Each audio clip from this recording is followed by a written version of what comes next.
morning. Oh, good morning to you. We have another gift for you Thank you from so Tranmere Rovers. Thank you so much.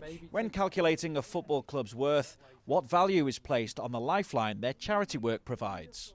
If you take Michael Gove's comments that football is not essential on one construction, I can understand that comment, but what he doesn't understand, I think, is the extent to which football clubs like Tranmere Rovers are an essential part of their community.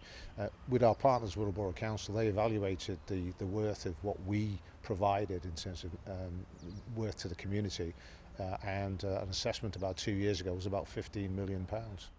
Through the COVID-19 pandemic, it's estimated that value has increased, with over 35,000 meals supplied to the vulnerable, including 250 meals to people in need celebrating Ramadan. Add to that 900 support and welfare phone calls, 1,200 shopping and medication drop-offs, and 101 football shirts donated to schools. In the heart of the community, they've also had to get creative in delivering their social inclusion programmes whilst maintaining social distance. First, we started off with home visits, so we'd go round to people's houses, they'd sit in the garden when it's been allowed, have a cup of tea, or telephone calls as well.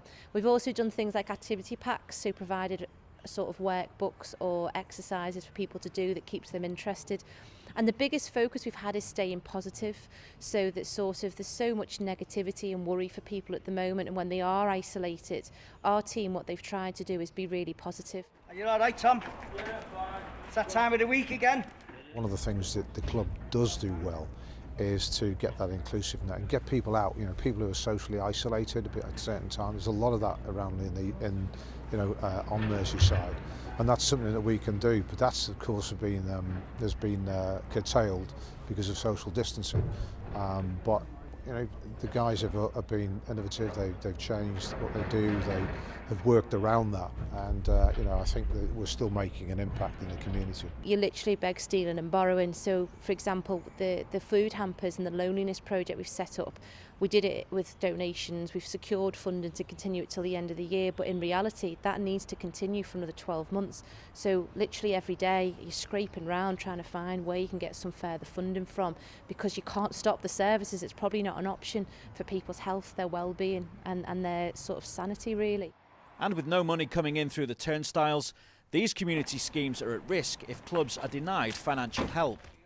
You can't defy gravity, and if you haven't got the money in the bank, you can't pay the wages. There is a real and present risk that clubs will go out of business. My major concern is that once it's gone, and that's really quite a difficult thing to envisage, because you know, we have a unique pyramid of football in this country, and we need to protect that. Again, just as you talk about the arts and the theatre, and you know, and Theatreland in London as an essential part of what people understand British culture to be, I think the pyramid and the football in this country, which is unique in terms of the depth with which it goes to around and the breadth of it, I think that once you lose that, then you've lost a little bit of the fabric here.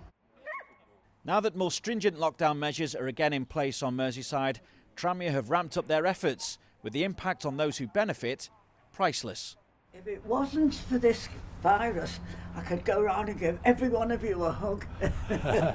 Vinny O'Connor, Sky Sports.